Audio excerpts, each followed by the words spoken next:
Hello friends, welcome to రుచి వంటిల్లు. ఈ రోజు మనం వంట చేసే టైం లేనప్పుడు అన్నం చపాతీలోకి ఏదైనా కూర చేయాలనుకున్నప్పుడు ఆలూతో సింపుల్ గా ఇలా ఫ్రై చేసి చూడండి, చాలా బాగుంటుంది. ఈ ఆలూ ఫ్రై ని మనం 10 నిమిషాల్లో ఈజీగా ప్రిపేర్ చేసుకోవచ్చు. టేస్ట్ కూడా చాలా బాగుంటుంది. సో లేట్ చేయకుండా వీడియోలోకి వెళ్ళిపోదాం.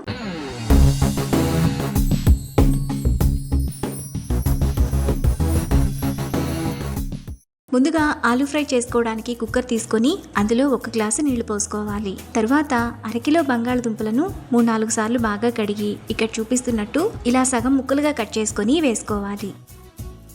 ఇప్పుడు కుక్కర్ మూత విజిల్ పెట్టుకొని స్టవ్ మీద పెట్టుకొని 3 విజిల్స్ వచ్చేంత వరకు మీడియం ఫ్లేమ్లో ఉడకనివ్వాలి. ఆలు ఉడికిన తర్వాత పైన పొట్టు తీసుకొని పక్కన పెట్టుకోవాలి.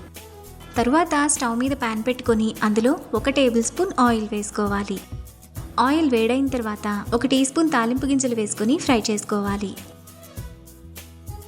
ఆవాలు చిటపట్లాడిన తర్వాత అందులో 1 ఎండుమిరపకాయ, దంచిన 6 వెల్లుల్లి రెప్పలు, 1 రెమ్మ కరివేపాకు వేసుకొని ఫ్రై చేసుకోవాలి.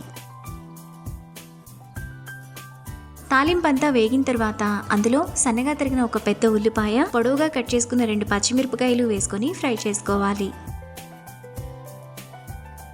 ఉల్లిపాయలు ఇలా బాగా వేగిన తర్వాత అందులో 1/2 టీ స్పూన్ పసుపు, టేస్ట్కి తగినంత ఉప్పు, 2 టీ స్పూన్ల కూరల్లో వేసుకునే కారం వేసుకొని 1/2 నిమిషం పాటు ఒకసారి బాగా కలుపుకోవాలి.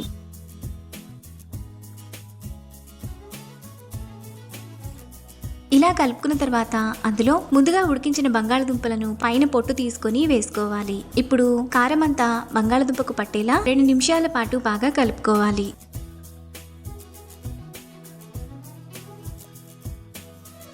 ఇలా కలుపుకున్న తర్వాత మూత పెట్టుకొని సిమ్ ఫ్లేమ్లో 1 నిమిషం పాటు ఉంచాలి. 1 నిమిషం తర్వాత మనం వేసుకున్న ఉప్పు, కారం, తాలింపు అంతా బంగాళదుంపకు పట్టి ఈ విధంగా రెడీ అవుతుంది. ఇప్పుడు ఒకసారి బాగా కలుపుకోవాలి.